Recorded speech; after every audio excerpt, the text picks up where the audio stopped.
من اجواء المعيشه يا جماعه باسطنبول، انتم بتعرفوا انه بالاحياء هون بيعملوا بازارات، البازار بيكون ليوم واحد فقط. انا بدي فرجيكم شيء سريع بصراحه شدني، الترتيب، الشغل يلي شاغله تركي على بسطته، بدي اسميها بسطه، بس هو فاتح محل ستور طويل عريض. شوفوا شوفوا شوفوا شوفوا شوفوا شوفوا شوفوا شوفوا، مش هيدا هو الموضوع، شوفوا هون يا جماعه، شوفوا هيدا بسطه وحده بس تفرجوا ليكوا قد ايه شاغل الزلمه، ليكوا قد ايه مرتب، ليكوا قد ايه معلى، مش طبيعي، اسم الله ما شاء الله عن جد. يعني هذا بده فيديو لحاله، فاتح محل على فكرة. هن بيحطوا خيامهم يعني كل واحد بيحط خيمته، هذا هو مركب الخيمة، وطبعا هن هون بيكونوا مستأجرين من البلدية، هيدي سبيس من هون لهون، بس هيدا اخد ربع الشارع. يعني ما شاء الله ما شاء الله ما شاء الله عن جد. شوفوا كيف بيكون اوكي انه مثلا هيك بكبوا يعني اشياء مرتب مش مرتبة، بس هيدا خيال خيال خيال. الله يوفقه ويرزقه.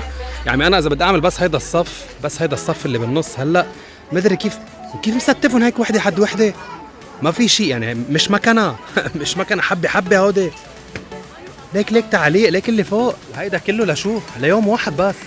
يعني هلا بيخلص الساعه 7 شيء، الساعه 8 بشيل وخلصت. يلا كرشي رزقوا بالله، مش حبفرجيكم البازارات كمان. يلا باي باي.